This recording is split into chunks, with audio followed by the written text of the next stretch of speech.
सभापति जी, आपात स्थिति लागू होने के बाद देश असामान्य स्थिति के दौर से गुजर रहा है।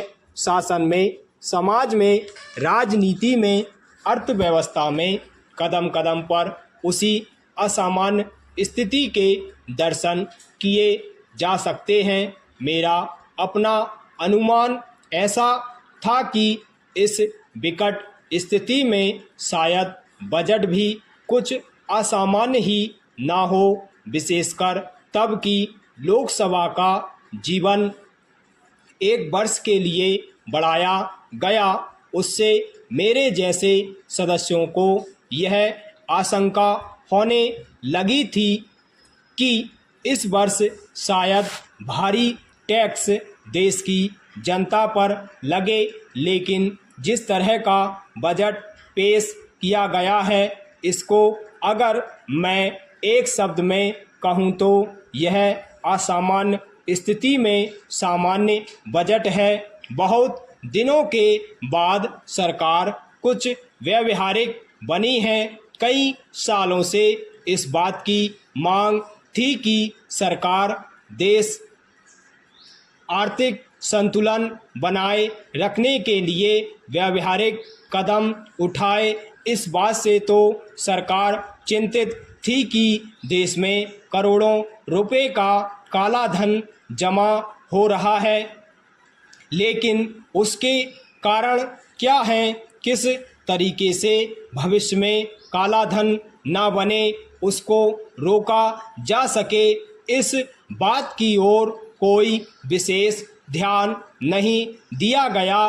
पैरा महोदय, उत्पादन अनाज का घटता जा रहा था, इसकी चिंता सरकार को थी, लेकिन क्यों घट रहा था, इसके कारणों की ओर ध्यान नहीं दिया गया। मजदूर आंदोलनों और हड़तालों से सरकार चिंतित थी, लेकिन उनके पीछे कौन से कारण थे, उनकी ओर विशेष ध्यान नहीं दिया गया। इसी तरह से जो विदेशों में बसे हुए भारतीय हैं, वे करोड़ों अरबों रुपए की राशि विदेशों में जमा कराते हैं, किंतु भारत में उस पूंजी को नहीं लगाया जा रहा है। शायद पहली बार इस प्रकार का बजट आया है जिसमें इस बात की व्यवस्था की गई है कि काला धन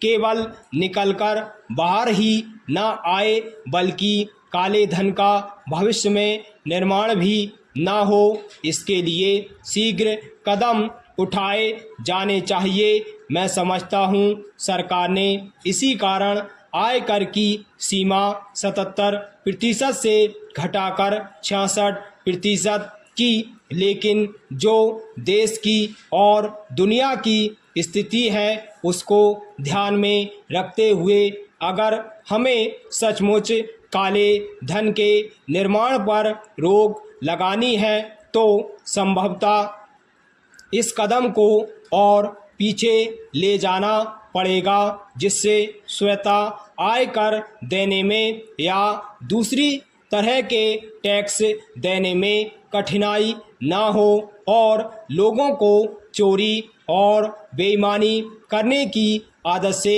बचाया जा सके। पैरा महोदय, उत्पादन में श्रमिकों की साझेदारी के बारे में भी सोचा गया है और कुछ निर्णय भी लिए गए हैं ताकि उत्पादन में श्रमिकों को भी कुछ भाग मिल सके। यह बहुत बड़ा कदम है। इस प्रकार के कुछ दूसरे कदम जो उठाए गए हैं उनकी सराहना की जानी चाहिए। मैंने भी इसीलिए इसको सामान्य बजट कहा। मैं शायद इस बजट को आदर्श बजट कह सकता था यदि किसानों के लिए भी सरकार ने उदारता और खुले दिल से कुछ निर्णय ले लिए होते। स्टॉप।